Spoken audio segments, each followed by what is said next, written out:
Hello everybody, it's Darth Shockwave here. Back for another LEGO review today.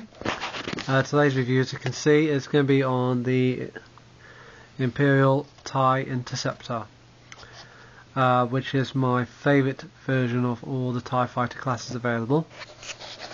As you can see here, I've got two of the models here. They are brilliant looking ones. This model came out in 2006, and to be honest, it was about time. I waited years for a TIE Interceptor model, and they didn't do one in the first original lineup. They didn't even do a TIE Fighter first original lineup. They did a Darth Vader's TIE Fighter in the first lineup, and then TIE Fighter came out 2 years later. So after much waiting for a TIE Interceptor, we finally got one. They did do the Ultimate Collector Series TIE Interceptor, in about year 2000, but I didn't get that one. So there we go, about the TIE Interceptor, about when it came out. As you know, this vehicle only appeared in Return of the Jedi, and is featured quite prominently in the Battle of Endor. You can see several of these flying around, and during the chase sequence through the Death Star core, a few of these follow the Rebel fighters through the Death Star. And I love that sequence. I love the little touches in it, like one of the TIE fighter pilots who can't keep control of his craft clips one of the huge pipes and then crashes accidentally. You gotta feel sorry for the poor TIE Interceptor pilot right at the end of that fight, because he's flying out. He can go faster than the Millennium Falcon, but he can't overtake it because the Millennium Falcon's filling the entire corridor. And as a result, the poor guy dies. So anyway, on to the model. The model here has got about, I think, 200 pieces or so. Build time, you're looking at probably no more than an hour for build time. These ones are so very easy to build. What you do is you build the main cockpit module first, the two wing supports, and then both the wings. Of course, both wings are identical. You can build them both at the same time and save yourself a lot of time. The cockpit part in the middle is identical to the original TIE Fighter model that was released. Yeah, so that's a nice little touch. Nice that they get the same elements themes going. I do like the blue, black, and grey colour scheme. Some people don't like it, but I do. I think it makes it stand out a little bit more. I think if it was all grey, it might look a little bit dull, but with the blue blacks on it, adds quite a nice amount of colour onto it.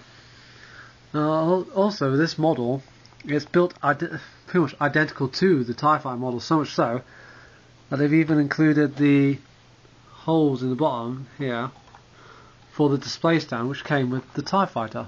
I'll just show you what I mean. Here's the display stand that came with the original TIE Fighter. Oh, he won't go on because I think the front guns are too heavy.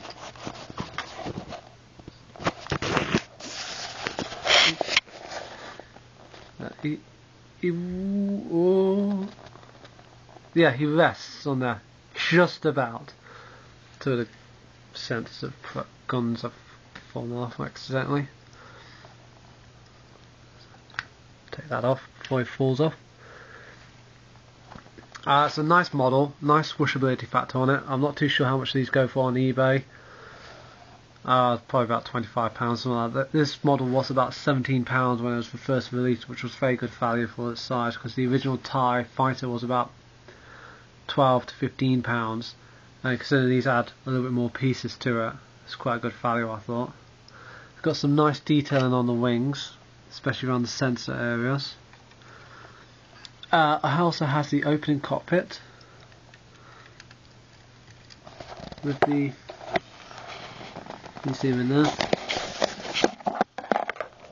with the TIE Fighter pilot sitting quite comfortably in there. I do wish this set had come with a Stormtrooper, as an extra, because then it helps build up your Stormtrooper army. Just put them back on. They look very nice when you got them next to the rest of the Imperial TIE Fighters.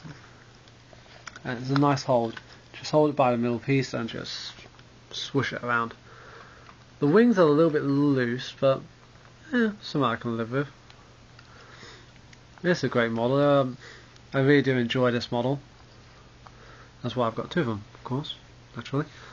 The Tie Interceptor, by the way, is the fastest Imperial fighter in the Imperial Navy, and it's only matched by the A-wing. The Tie Interceptor was a throwback design from the Darth Vader's TIE Advance, because the Empire originally were going to make a whole fleet of them, but they proved too expensive with the hyperdrives and the shields on it. So Darth Vader is pretty much one of the few people that actually has one of them. Instead, the Empire decided to make the Tie Interceptor. You'll notice the Tie Interceptor pops up in quite a lot of games, most notably the Rogue Squadron games and the Battlefront games. In Battlefront games, this vehicle is the light fighter, which fires rapid fire laser cannons and missiles, and is very highly manoeuvrable, but easy to shoot down. The shields are practically non-existent, so pretty much a couple of shots will kill this thing.